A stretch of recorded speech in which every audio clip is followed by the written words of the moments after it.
Hey guys, all right, let's talk about this week or the past week in review. We just had the Super Bowl, but I wanted to talk about how Jordan Love's pre Super Bowl week went. It sounded like he did a lot of interviews, and I feel like we kind of saw a little bit of a different side of Jordan Love, at least that we're used to seeing in the press conferences and the post conferences and all that, all conferences. He seemed more laid back. He seemed more open. He appeared on a bunch of podcasts or a bunch of like 5 to 15 minute segments. However, the longest one he did was actually Michael Parsons. That was actually a really good listen. I didn't listen to the full thing, but I listened to about 95% of it. So if you guys want to listen to that interview or that podcast, whatever you want to call it, talking about, that one was actually really good.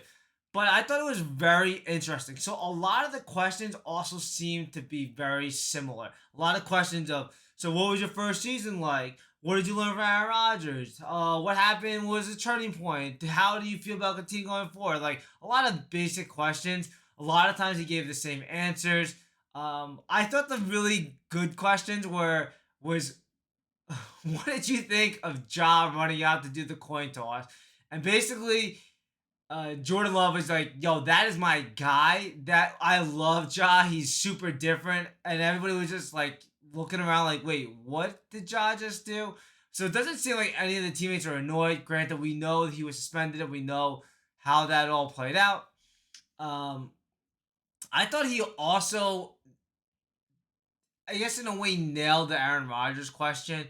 People would ask him what it's like watching Rodgers, and like he said from the beginning, was he thought, and he says, like, as a first round draft pick, you're coming in, you're thinking you're ready to rock and roll, and he's like, dude, he's like, the first time I walked into a meeting, I was just like, wait, whoa, this is completely different, because he's like, Rodgers is practicing and in the classroom doing everything as perfect as he can, and he knows all the different calls. And he can make calls on the fly. And he said that's the thing he wanted to learn from Rodgers was that in the 2 minute drill, Aaron could just call a play and he knows exactly what the play he wants and what he needs to have happen. He could just call, he would just be able to just call it. And Jordan Love wants to be able to step into that direction.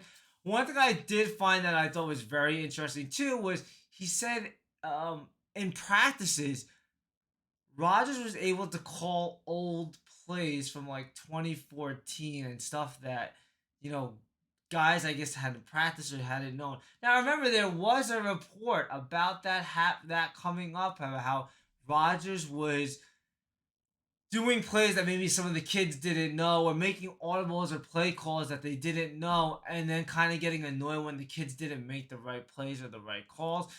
So that's kind of interesting. I found that little snippet. I don't know whether people actually caught on to that or didn't catch on to that, but I thought that was very interesting. And I thought it was very interesting how he was talking about his draft process. You kind of do forget that they didn't get that full draft experience. And I kind of forgot about that because it happened in 2020. Now, we all know that was a pandemic draft. And so basically, everybody was home.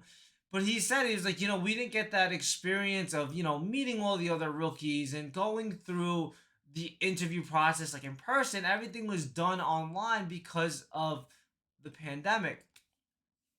Now, I also thought that Jordan Love just seemed to he was selling sponsored by Old Spice.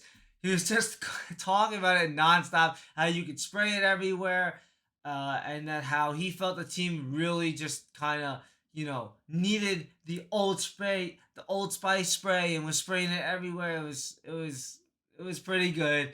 But he was promoting that a lot. He was on a bunch of different podcasts. He was on with Cam Jordan, Micah Parsons, Kane Adams, but he did a really good job. And I think with Micah Parsons brought this up, and I think this is an interesting part too, was how good Aaron Jones was. He was saying, Micah Parsons, that he was confused by what Aaron Jones was doing because he's like, yo, bro, you're not supposed to be here, but you already covered up the exact issue with this play, or you made blocks, or you made chips that I didn't think you were going to make, or why you were there. And Jordan Love basically confirmed, he's like, yo, dude, Jonesy is like the real thing. Aaron Jones is amazing. He's a great player.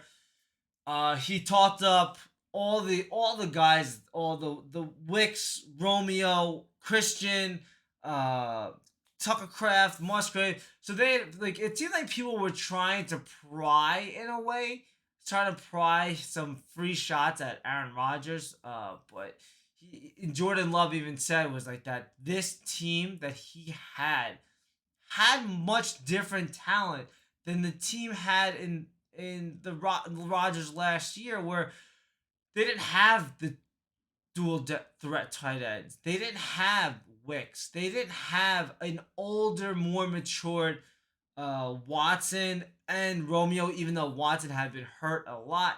But they didn't have that. They didn't have the consistency of the line too. So Jordan Love really did have a different unit and a different team, and he emphasized that. He wanted to make clear that this was a very different team than the previous year. He did say that the team felt like it was his, and he was the commanding officer, I guess, whatever you want to call it. He was the captain, the one to move the ship forward once Rodgers was gone and out of the building. So I think that was huge. He was also talking about how Rodgers, calls him. Rodgers told him a funny story. It was like, Rodgers said, good luck in your first playoff game. Just don't do what I did and throw my first pass was an interception. Don't do that.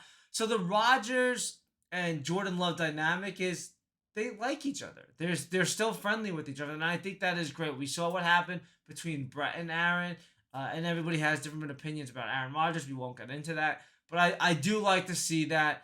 I like to see that Aaron and Jordan Love do play nice. I don't know if that's really what we want to call it, but that they do get along. Some of the other takeaways, I think that Jordan Love did say was he loves beating the NFC North rivals. He was asked about beating the Bears or the Chiefs, which is the bigger win for him. He said the Chicago Bears because he beat them twice. Those. So I thought that was really big. He was talking about some of the top defenses that he had played. Somebody had asked him the top five. I think he was saying he had gone with the Chiefs, the Vikings, the Lions. Who else? He had said, I think it was the Saints. He threw in there, and I thought who were the one or two of the other ones. Some of the other guys that were pretty tough that played in the season that we saw. He did say it was like basically it wasn't. He said like basically a lot of these teams like they would change their schemes and the different looks and the different pressures that they would bring, and we all know the Packers, new defense will hopefully do that and become one of the tougher defenses. But I thought Jordan Love did a really good job. I thought he answered all the questions really well. He was cool. He was calm. He was collected. He was all that, and like it was nice because it felt like it was nice to not see the robotic press conference or at the podium answers that we would get. And I'm not saying he's robotic. I know I just said the word robotic, but like he doesn't give those blanketed answers of we have to check the film, we have to do this, we have to look at that. I gotta be better here. It was just kind of like it seemed like he was a little bit like not in front of the franchise in a way, even though he is the franchise. But it was really good to see. Really exciting stuff. I know we are going to get his contract very soon, and everyone's starting to talk about the contract. I think he's the favorite out of the NFC quarterbacks to win MVP next year. So that's really big. I think that's going to play. I mean, that's not going to play into what money he gets, but that's very interesting to see what a lot of people think about this, about him and the team moving forward. But his contract is coming up, and I will hopefully cover that contract when the news breaks on what he gets, which I'm going to guess is going to be above the Daniel Jones line of 40 million, but probably underneath the Mahomes Hurts level. So in between that 40 to 50 million, I'm guessing. If it was me, I would take like that 48 million, 47 to 49 million. I think he comes in right around there because it is really technically one season that he showed out, and now he is the franchise moving forward. But I do think I could see some hesitation because look at what the Giants did for Daniel Jones. They paid him all that money for 1 year. Granted, again, Jordan Love's numbers are way better, and he produced way more. But I do think that you also don't want to pay him so much to the point where it's like, oh wait, what if? I don't think that what if is going to happen because I think Matt LaFleur and now Jordan Love is ready to go. And he seems more settled in. And I think he was even saying it was after the Oakland game that he really felt settled in. That we all remember that Oakland game. That was a terrible game. I think he did 3 picks that game, especially that last pick. I think afterwards, what he had said was he had been double guessing what he had been seeing. So he was just saying was basically there's a lot of times he was driving back and he saw the guy open and he would hesitate. He's like, is he really open? And we all know that that split second is what makes the biggest difference. But he was saying was that basically after that he started to zip it and let it go, and that's when he really saw this team take off and saw the run that they were on. But guys, like and subscribe and keep it tuned here. I'm gonna try to do more of these videos and I'm gonna keep those shorts coming out, baby. Guys, go Pack, go, baby.